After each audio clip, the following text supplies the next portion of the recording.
ঢ্যাঁড়স রান্নার সময় 1 চামচ দই বা ভাত রান্নার সময় ভাতের হাঁড়িতে কয়েক ফোঁটা লেবুর রস।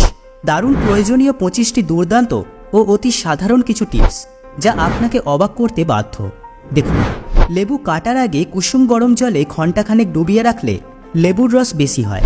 পেঁয়াজ দীর্ঘদিন সংরক্ষণ করতে চাইলে পেঁয়াজের খোসা ছাড়িয়ে পত্রিকা দিয়ে মুড়ে রাখুন, ভালো থাকবে। কাঁচা লঙ্কার বোঁটা ফেলে জল দিয়ে ধুয়ে শুকিয়ে কাপড়ের বা কাগজের প্যাকেটে সংরক্ষণ করে রাখলে অনেক বেশি দিন টাটকা ও ভালো থাকবে। কাঁচের গ্লাসে গরম কিছু নিতে গেলে অনেক সময় ফেটে যায়, তাই গরম কিছু ঢালবার আগে গ্লাসে একটি চামচ রেখে ঢাললে গ্লাস ফাটবে না। পাকা টমেটো ঘরে রাখলে নরম হয়ে যায়। নরম টমেটোগুলো শক্ত করতে চাইলে কিছু সময় লবণ জলে ভিজিয়ে রাখুন, দেখবেন টমেটো শক্ত হয়ে উঠেছে। সেমাই রান্নার আগে তেল অথবা ঘিতে ভেজে নিন, তাহলে রান্নার সময় সহজেই গলে যায় না বা কড়াইতে লেগে যাবে না। নুডলস সেদ্ধ করার সময় জলে সামান্য রান্নার তেল দিন, এতে নুডলস ঝরঝরে হবে। ডালের কৌটোয় কয়েকটি শুকনো নিমপাতা বা শুকনো লঙ্কা রাখলে সহজে পোকা ধরবে না। আচারের বয়ামে আচার ভরার আগে বয়ামের একদম নিচে এবং আচার ভরার পর আচারের উপরে 1 চিমটি করে লবণ দিয়ে রাখলে আচারে ফাঙ্গাস পড়বে না। সবুজ সবজি রান্নার সময় সবুজ রং ঠিক রাখতে 1 চিমটি চিনি দিন। ঢ্যাঁড়স রান্নার সময় এতে 1 চামচ দই দিন, আঠালো ভাব কমে আসবে। মাছ ভাজার সময় তেল ছিটকে গায়ে পড়ে, এই সময় একটু লবণ ছড়িয়ে দিন, তাহলে দেখবেন তেল আর ছিটকাবে না।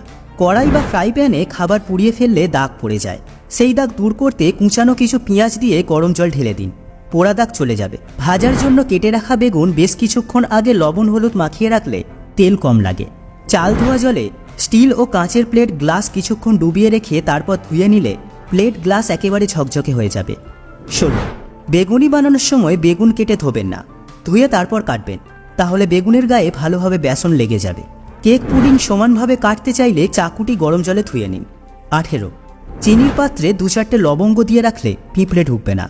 দেশলাই বক্সে কয়েকটি শুকনো চাল রেখে দিলে বর্ষাকালে এবং দেশলাই কাঠির বারুদ ভালো থাকবে। কিশমিশে অনেক সময় ময়লা ছাতা ধরে যায়, ময়দা মাখিয়ে রাখলে তা ধরবে না, অনেকদিন ভালো থাকবে।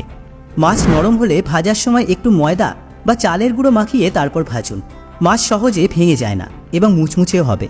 দুধ দিয়ে সেদ্ধ না করে জল দিয়ে সেদ্ধ করলে গাজরের হালুয়ার রং অনেক বেশি সুন্দর হয়। ভাত রান্নার সময় জলে কয়েক ফোঁটা লেবুর রস অথবা 1 চামচ রান্নার তেল দিয়ে দিন, তাহলে ভাত সুন্দর ও ঝরঝরে হবে। মাংস তাড়াতাড়ি সিদ্ধ করতে চাইলে খোসা সহ 1 টুকরো কাঁচা পেঁপে তরকারিতে দিয়ে দিন। ভাত, পোলাও, বিরিয়ানি বা চাল এই জাতীয় যে কোনো খাবার পুড়ে গেলে এর পোড়া দাগ দূর করতে প্রথমেই যে হাঁড়িতে পোড়া লেগেছে সেখান থেকে খাবার সরিয়ে অন্য একটি পাত্রে রাখুন এবং তারপরে ওই খাবারের উপরে 1 টুকরো পাউরুটি রাখুন, পোড়া গন্ধ শুষে নেবে পাউরুটি। ডিম সেদ্ধ করার সময় সামান্য পরিমাণ লবণ দিন, এতে খোসা ছাড়ানো খুব সহজ এবং তাড়াতাড়ি সেদ্ধ হয়ে যাবে।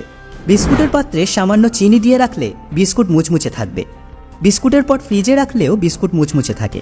সবাই ভালো থাকুন, সুস্থ থাকুন, নিরাপদে থাকুন। ধন্যবাদ।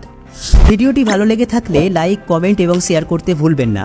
এরকমই ইনফরমেটিভ ভিডিও নিয়মিত পেতে আমাদের বংবাণী ফেসবুক পেজ এবং ইউটিউব চ্যানেলটি সাবস্ক্রাইব করে আমাদের পাশে থাকবেন। আপনার মূল্যবান সময় দেওয়ার জন্য অসংখ্য ধন্যবাদ।